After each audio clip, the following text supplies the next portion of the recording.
Alors autant j'avais pas du tout apprécié le premier week-end sprint de l'année à Bakou et ce nouveau format, autant ce week-end je l'ai trouvé vraiment génial avec plein d'actions du vendredi au dimanche. Vous l'avez compris, aujourd'hui on va s'attaquer au Grand Prix d'Autriche qu'on va débriefer dans cette vidéo. Première réaction donc sur ce format sprint, on en avait parlé il y a quelques vidéos donc pour le Grand Prix de Bakou. J'avais pas du tout apprécié le format et ce week-end ça a beaucoup mieux marché, alors grâce à beaucoup d'actions en piste et de très belles batailles, que ce soit dans la course sprint justement ou le Grand Prix du dimanche, et je pense que c'est dû à plusieurs facteurs. Le premier c'est tout simplement la météo, avec l'imprévisibilité de la pluie qui est venue se mêler à la bataille avec une piste donc séchante pendant toute la course sprint, qui nous a donc offert des stratégies pneumatiques, chose que l'on manque normalement en course sprint, puisque les courses sont trop courtes pour que les pilotes puissent vraiment gagner en s'arrêtant au stand. Là en revanche, avec une piste séchante et des conditions qui pouvaient permettre le passage en slick, c'était super intéressant de voir ça, puisqu'on a l'autre moitié qui est restée en intermédiaire, qui à la fin de la course roulait peut-être 3-4 secondes moins vite autour que les derniers, mais les derniers qui avaient perdu beaucoup de temps avec l'arrêt au stand, donc ça a été un petit peu tendu. Il y a 2-3 pilotes qui ont réussi à remonter, comme Hülkenberg ou Russell, mais en tout cas c'était très intéressant de voir ça. Le dimanche, un Grand Prix toujours très intéressant depuis quelques années maintenant, avec un circuit qui s'y prête bien, hein, tout simplement. On a beaucoup de lignes droites, 3 zones de DRS, des virages avec des gros freinages et qui permettent justement aux pilotes de pouvoir attaquer, passer à l'intérieur, à l'extérieur. Il y a pas mal de possibilités. Du coup, entre la météo, la piste qui s'y prête mieux, même si Bakou semblait être un bon circuit pour faire des courses sprint, on a eu une bonne combinaison de facteurs qui nous a donné un super week-end sprint, même si je trouve que, encore une fois, 2 qualifs à enchaîner, une le vendredi après-midi et une le samedi matin, ça reste quand même un peu beaucoup à mon sens, surtout qu'on a 2 qualifs au format quasiment similaire. La deuxième, le samedi, est un peu plus courte et ça change pas grand-chose. On se retrouve finalement un peu avec un doublon, et ça c'est quelque chose dont j'avais déjà parlé à Bakou et qui s'est ressenti encore une fois ce week-end, même si les 2 courses qui ont suivi nous ont un peu fait oublier ça, avec vraiment plein d'actions. 2 courses vraiment géniales.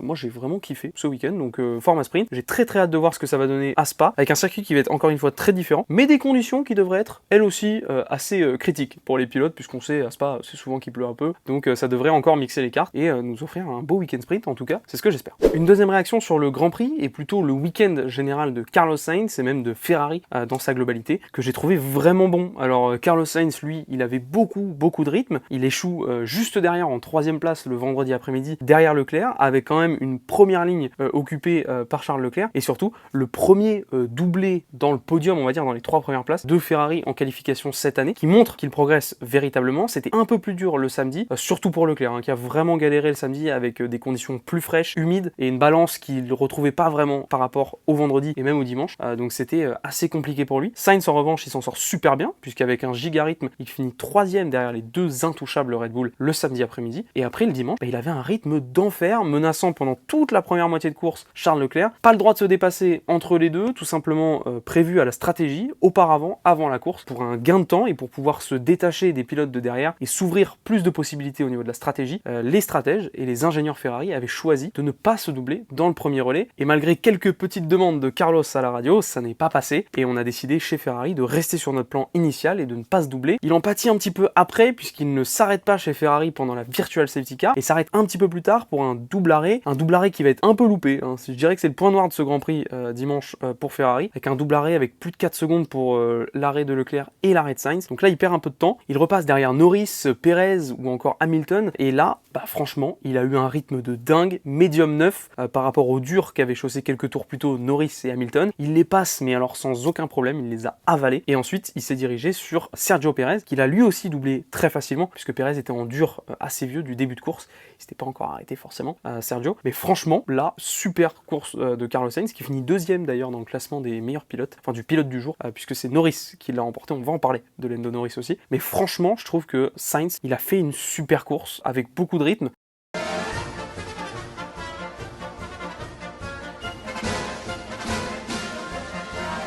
Leclerc qui termine 2ème, il manque encore un peu de rythme de course pour Ferrari, puisqu'il termine à 20 secondes à peu près à la régulière, même si Max s'est arrêté une 3ème fois pour le meilleur tour, à la régulière sans s'arrêter sur le même nombre d'arrêts, la même stratégie, ça finissait globalement un peu plus de 20 secondes, donc il y a encore du rythme à aller chercher du côté de chez Ferrari, notamment en course, mais ça s'améliore quand même, ils sont devant les Aston et devant Mercedes, donc c'est quand même pas mal franchement pour Ferrari, bien joué à eux. On va maintenant parler de Mercedes, c'est d'un week-end en contraste avec celui de Ferrari, puisque c'était un petit peu un week-end noir pour l'écurie allemande, qui a tout simplement pas eu de rythme du début à la fin de tout le week-end, en qualif, en course, en sprint, en course longue. Il n'y avait pas de rythme chez Mercedes ce week-end. Il n'y avait pas beaucoup plus de fiabilité puisque du côté de Russell, on est tombé en qualif avec une panne hydraulique. On n'a pas pu donc finir les qualifs. Ça partait loin le dimanche pour George. Du côté de Lewis, il n'y avait pas vraiment de rythme. Il se fait sortir dans la qualif sprint avant même d'atteindre la fin. On est donc loin pendant la course sprint. On se fait un petit peu plaisir, on dépasse, etc. Russell remonte pas mal avec sa stratégie. C'est l'un des premiers à s'arrêter pour mettre les gommes slick justement quand la piste s'assèche. Il va vachement en profiter et pouvoir remonter un petit peu. Mais mine de rien, c'est quand même loin. Russell échoue et n'arrive pas à doubler Esteban Ocon pour quelques centimètres sur la grille. Il y avait 7 millièmes je crois entre les deux sur un vrai photo finish entre les deux. Du côté d'Hamilton, le dimanche, c'était vraiment pas mieux. Russell était un petit peu garé, un petit peu loin dans les oubliettes. Hamilton lui avait beaucoup de mal avec une voiture qui était tout simplement moins rapide que les autres. Il devait beaucoup pousser, il est beaucoup allé en dehors de la piste, les track limits, les pénalités. Il s'est énervé avec un Toto Wolff qu'il a même repris par 2 fois à la radio, ce qui est très rare. Et même plus globalement, c'est très rare d'avoir Lewis Hamilton se plaindre à la radio autant que ce week-end. On a vraiment une vraie frustration chez Mercedes, puisque même si on s'améliore quand même, j'ai l'impression de course en course, on amène des évolutions, etc. depuis Monaco, mine de rien, chez Mercedes, on a perdu 1 an à aller dans la mauvaise direction. Hamilton, on le sent saoulé parce que lui, il le savait, entre guillemets, alors c'est facile à dire après, mais ça fait quand même 1 an que Hamilton pousse auprès des ingénieurs pour changer de direction au niveau du développement de la voiture. Il n'a pas été écouté, on le fait que maintenant, mais on a beaucoup de retard. On a quasiment 2 ans de retard de développement sur des Red Bull, par exemple, qui ont le bon concept depuis le début. Donc c'est très difficile à rattraper. Et même si on progresse, on a quand même une voiture qui est vraiment pas régulière en termes de rythme sur les différents Grands Prix. Au Canada, ça se battait pour une 2e place avec Fernando Alonso. Là, maintenant, c'est complètement garé. On est dépassé par les McLaren. Enfin par la McLaren de Lando Norris avec le nouveau package, par Aston Martin, on est loin derrière Ferrari, on est loin derrière Red Bull, donc c'est vraiment dur, on ne comprend pas, j'ai l'impression, et c'est globalement le cas pour beaucoup de monde, on l'a vu chez Alpine, on le voit chez Ferrari assez souvent, et j'ai l'impression que la combinaison du nouveau règlement et du budget cap rend vraiment des voitures qu'on peut pas vraiment pousser dans le développement, et donc on se pose un petit peu des questions, on amène des pièces par-ci par-là, on espère, on prie pour que ça fonctionne, parce que sinon on a perdu beaucoup d'argent et de temps de développement, mais clairement, on n'arrive pas à avoir une voiture, si ce n'est Red Bull, qui est vraiment consistante toutes les courses et qui performe. C'était le cas pour Mercedes ce week-end. Et clairement, il va falloir progresser pour l'écurie allemande, il va falloir progresser pour tout le monde, parce qu'on est encore loin de Red Bull et de Max Verstappen. On va parler maintenant d'une autre équipe qui a fait beaucoup de bruit ce week-end en amenant quasiment une voiture B, c'est McLaren, avec Lando Norris uniquement, puisque Piastri n'en profitait pas, il les aura la semaine prochaine à Silverstone. Mais en tout cas, là franchement, on a vraiment fait un énorme step. Du côté de McLaren, on a pris beaucoup en performance. Norris qui finit 4e dans la qualif du vendredi, qui finit 3e sur la qualif du samedi. C'était vraiment bien, ça part P4, ça finit P5, avec entre les deux, globalement, le seul qui l'a passé, c'est Perez. C'est quand même bien, parce que Perez, voilà, Red Bull, c'était quand même imbattable. Ça s'est battu pas mal avec Carlos Sainz, c'était plus rapide, clair et net, que les Mercedes et que Lewis Hamilton. Donc franchement, on a fait un énorme step. Il faut se rappeler que McLaren, de base, on est à peu près en dessous de Alpine.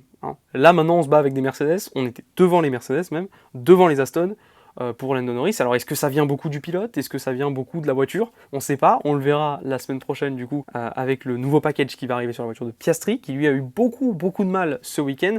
Il était avant-dernier dans le Grand Prix ce dimanche. Franchement, Piastri, petite alerte sur ce Grand Prix, parce que clairement il n'y a pas autant de temps entre les packages. Parce que si c'est le cas et qu'il y a vraiment un tel écart de performance entre les deux voitures, c'est absolument génial ce qu'ont réalisé McLaren.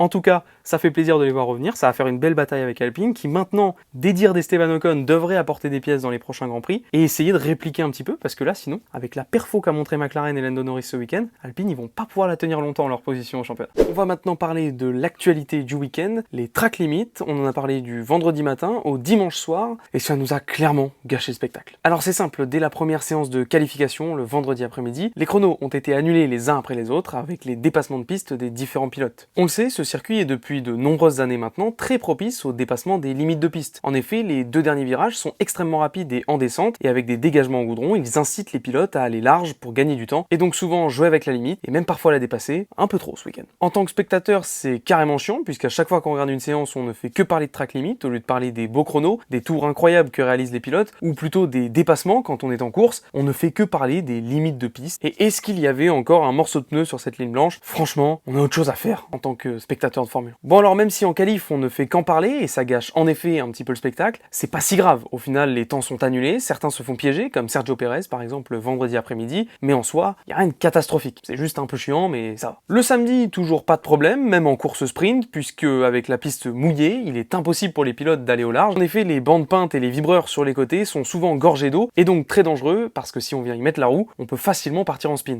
Le samedi donc, pas vraiment de problème avec ses limites de piste, mais alors, il restait une épreuve à passer, le Grand Prix. Alors c'est simple, pour le Grand Prix du dimanche, il faisait beau, la piste était sèche et les vibreurs aussi. Les pilotes pouvaient donc utiliser toute la largeur de la piste, et c'est ce qu'ils ont fait. Près de 1200 incidents ont été analysés par les commissaires tout au long de la course. Il y avait tellement de dépassements de limites de piste qu'ils mettaient parfois une dizaine de tours à répondre aux équipes et aux pilotes. C'est carrément pas possible en fait. Ils mettaient tellement de temps que les pilotes étaient parfois au-delà de la limite et donc prenaient une pénalité avant même d'avoir eu leur premier avertissement, qui aurait pu les pousser à rouler plus tranquille et éviter justement ces limites de piste. Ça pose donc vraiment question. Et alors le clou du spectacle, c'est de voir près d'une dizaine de pilotes prendre de 5 à 30 secondes de pénalité pour Esteban Ocon et donc perdre des positions quelques heures après la course. Je l'ai dit de nombreuses fois, on ne peut pas en tant que spectateur éteindre sa télé et ne pas savoir le vrai résultat, puisque quelques heures plus tard, il changera. Tous les gens qui regardent la F1 ne sont pas des fans hardcore et ne vont pas passer plusieurs heures sur Instagram ou Twitter pour savoir les derniers dénouements après les innombrables pénalités d'après-course. Il faut donc sérieusement trouver une solution. Les bandes d'herbe et de gravier sont impossibles car le MotoGP nécessite d'avoir du goudron sur les côtés de la piste. Toto Wolff a proposé les vibreurs abrasifs qu'on avait déjà il y a quelques années, mais ils sont selon moi assez dangereux puisqu'ils peuvent casser la voiture et dans ces deux derniers virages extrêmement rapides, c'est un petit peu dangereux. Vous pouvez demander à George Russell l'année dernière, il était sorti dans ce dernier virage en qualif, ça sort très fort et ça peut être très dangereux, donc je pense pas que ce soit la bonne solution et en plus avec le budget cap, casser les voitures, pas forcément une bonne idée. Mais en tout cas, est-ce que c'est des détecteurs dans la piste qui peuvent permettre d'être plus rapides sur la prise de décision, ou est-ce que c'est tout simplement de laisser les pilotes un peu plus libres, comme on le fait déjà en IndyCar ou en NASCAR aux États-Unis? Je sais pas, mais il faut trouver une solution, parce que là, clairement, le week-end a été gâché, et surtout le dimanche. On n'a pas du tout pu apprécier la course, qui était pourtant super, comme j'ai dit en début de vidéo. Il faudra donc trouver une solution au plus vite. Dis-moi si t'en as dans les commentaires. Je finis rapidement par les Français. En F2, ça a été compliqué pour ce dimanche, avec vraiment pas beaucoup de rythme pour tout le monde, même si Victor Martins partait de la pole, après une super performance le vendredi. C'était très difficile pour lui, départ manqué, pas de rythme, pareil pour Théo Pourchaire. Le samedi, c'était beaucoup mieux, avec un Victor Martins deuxième devant Isaac Adjar en troisième position. Et du côté outre-Atlantique, c'était carrément très chaud, puisque Simon Pagenaud est sorti très violemment en essai, avec presque une dizaine de tonneaux, je dirais. Il en sort indemne, même s'il a été jugé inapte à participer au qualif et à la course le dimanche par les médecins de l'IndyCar. Il s'en sort quand même sans grosses blessures. Merci quand même la sécurité et l'aéroscreen en IndyCar qui a fait son boulot. Avec l'Arceau aussi, qui ont protégé tout simplement Simon pendant cet effroyable accident. Franchement, ça faisait très peur. Ça fait plaisir de le voir sortir en un seul morceau. À l'heure où j'enregistre la vidéo, le Grand Prix de Mid-Ohio n'a pas encore eu lieu, donc je sais pas encore ce qu'a fait Romain Grosjean, même s'il partait assez loin quand même. Ça va être un petit peu difficile, mais on espère qu'il aura fait un bon résultat. On se retrouve dès la semaine prochaine pour le Grand Prix de Silverstone, puisqu'on va enchaîner 4 Grands Prix en 5 semaines seulement. Donc on va beaucoup se voir d'ici les prochaines semaines. D'ici là, suivez-moi sur TikTok, Instagram et en Shorts pour plus d'informations et plus de contenu. Si vous avez aimé cette vidéo, abonnez-vous, likez-la, et on se retrouve la semaine prochaine. Portez-vous bien, ciao.